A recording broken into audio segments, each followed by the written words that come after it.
Ganda ng mga bossing sa naghahanap po dyan ng business class na van or automatic transmission. Eto mga boss, available tayo for 2021 na Super Grandia 2.8 liters turbo diesel mga bossing. Leather ang upuan yan mga boss.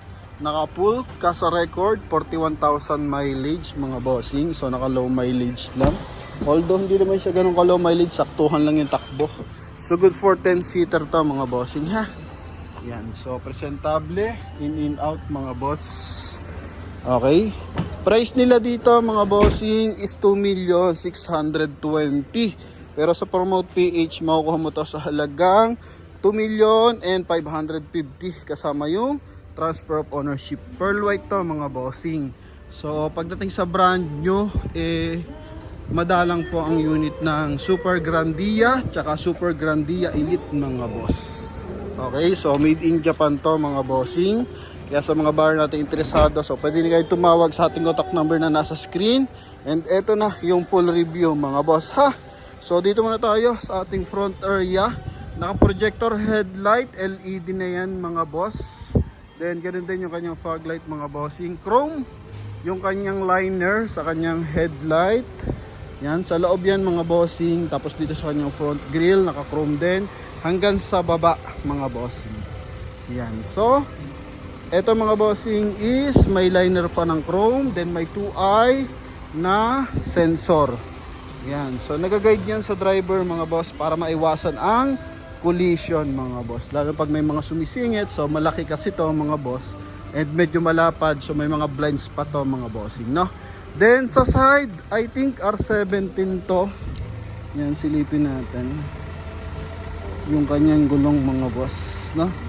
R17 na naka 2-tone, 6 stud mga boss. So, Yokohama tires mga bossing. Bagong-bago yung mga gulong. Oh. Bago mga bossing. Then dito, meron siyang chrome sa kanyang side ng running board. Chrome din yung kanyang side mirror cover with signal light. Chrome door handle din mga boss. Okay, then punta tayo dito sa kanyang door funnel. Ito naman is chrome din mga bossing. Then dito polish black. Power fold yung ating side mirror mga boss ha. Ito, iwasan natin ang 0.5 ngayon kasi medyo makulimlim na. Ito, pakita natin yung kanyang interior. So mileage na to mga boss is 41,064 kilometer. Yan. So ito, naka-leather yung kanyang steering wheel. Chrome yung kanyang aircon blower. Yung ano mga bossing accent din dito rin.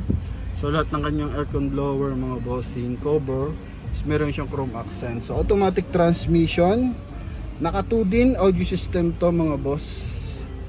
Yan. Okay, then dito naman is ano to mga bossing, tag dito compartment mga bossing. So may mini compartment dito sa front area, lagay ng mga small accessories, small item mga boss, and same time armrest na rin siya. Yan, so leather mga bossing, so factory leather kung tawagin mga boss. Napaka-kisig niyan mga bossing, walang punit. Ang bango ng loob mga boss. Then sa bubungan niya is kulay gray. Yan. Okay, sun visor with mirror sa kabila din. Yan mga boss. So ito naman is naka-automatic adjust yung kanyang rear view. So pag may mga sumusunod sa atin na naka-LED light, so kusa niyang nililesen yung mga boss, yung liwanag, yan. Then same time naka cruise control, so adaptive cruise control mga boss. Okay, then may auto headlight, auto sensing din ng wiper mga boss. And then dito keyless entry, voice command mga boss para sa ating 2-din audio system. Yan, so may in off din yung ating reverse parking sensor. Then naka to mga boss, push start. So nasaan yung susi? Pakita natin yung susi mga boss. Susi natin is eto. Yan yung susi niya mga boss. Okay, so sa naghahanap ng eleganteng van or business class na van mga boss, ito available tayo. Made in Japan syempre mga boss, no? Yan. So makina 2.8 mga boss. Pinagkaiba niya lang sa Elite. So nabenta na natin yung kulay black natin na Elite mga bossing. 3.1 mga boss, no? So ito naman is Super Grandia, naka-manual lang. So kung mas mababa yung budget mo para sa sasakyan, ito available tayo mga boss. Captain seat din siya. Yan, then may liner yan mga bossing, oh. Yan sa sidings, may liner yung kanya na blue, no? May accent yan. Sa bubungan kasi wala na mga bossing, eh. Pero naka automatic climate control, harap at saka likod mga bossing. Yan. Dito naka captain seat din mga boss. Yan, oh. Dito may armrest. So buksan natin yung kabilang pintuan mga bossing. Sa likod LED tail light with 4-eye sensor. Then may chrome line din siya mga boss. Tagusan yung chrome line niya simula sa kanyang running board hanggang dito sa kanyang rear bumper mga bossing. Okay. Ito mga boss.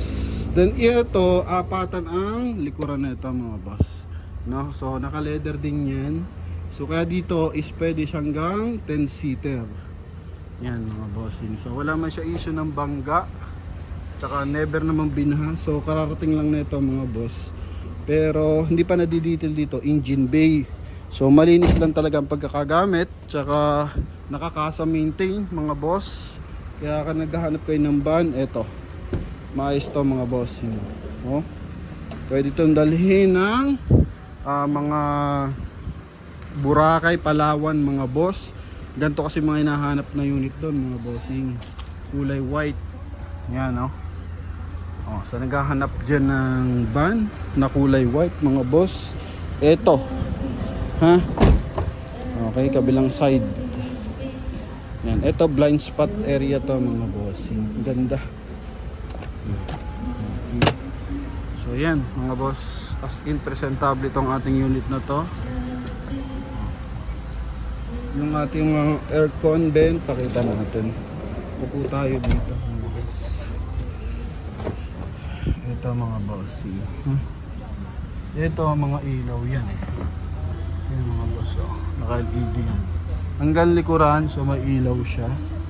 Yan mga boss, oh. Okay. So ito yung likod. Yan mga boss. And ito yung ating front area. So aggressive talagang, ganda ng datingan nito. Dito naman meron siyang polish black na accent sa likod ng kanyang upuan na leather. Yan. So wala man siya mga gas-gas mga bossing. As in wala akong nakikita mga gas-gas mga boss. Okay, kailangan lang dito bapping ng konti, tsaka details sa engine bay. Then that's good na to mga boss. Pwede na tong makuha mga bossing, no? Sa brand new naman, di naman kataasan ng presyo nito. 2 million, wala pang 2.6 mga bossing, eh. So yun nga lang, dati pag bibili ka nito, I think bundle, isang Super Grandia, isang Wigo or isang Innova, parang ganun ang sistema mga bossing, no? Yan, so kaya yung mga ganito, iniingatan din tumaas yung milyahe para mataas yung value. Lalo na ngayon, wala ka makukuha basta-basta na Super Grandia Elite mga boss. So ito available tayo. Yan. Buo lahat ng panel, wala issue ng bangga at binaha mga boss. Papalinis lang natin, so spray lang yan. And yun na, kikintab na yun ng bahagya mga boss. So, pwede nyo na itong makuha. So sa mga interesado, tawag lang po agad mga boss. Yan. Itong kabilang side mga bossing, ha. So ang kisig nito mga bossing, 2,550,000 ibibigay na to mga boss. Okay, para sa mga buyer natin, thank you very much mga boss. I-comment mo kung saan lupalop ng mundo nanonood mga boss, no? So yun nga, brand new tires, wala naman nakikitang gas-gas talaga. So goods na goods to mga bossing. Yan. Oh. Yung likod niyan. So dito natin 0.5 ng bahagya mga boss. Oh. Para makita natin ang kisig ng ating unit. Okay. Yan. Oh. Pwede ito sa trade-in mga boss ha.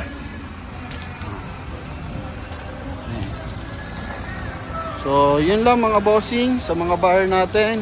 Naghahanap ng automatic na van. So, baka pwede nyo itong i-recommend mga bossing ha. Sa mga OFW buyers nating uwi ng Pilipinas, ito naghahanap ng quality na van. Ito the best to mga bossing. Sa mga maghahanap ng panegosyo, kasi sa mga Boracay, Palawan, white ang kalimitan na hinahanap. Pan-tourist ba mga bossing, no? Yan, so ito. Available tayo mga bossing for 2021 year model. So yun lang mga boss. Thank you very much. Bye bye. God bless.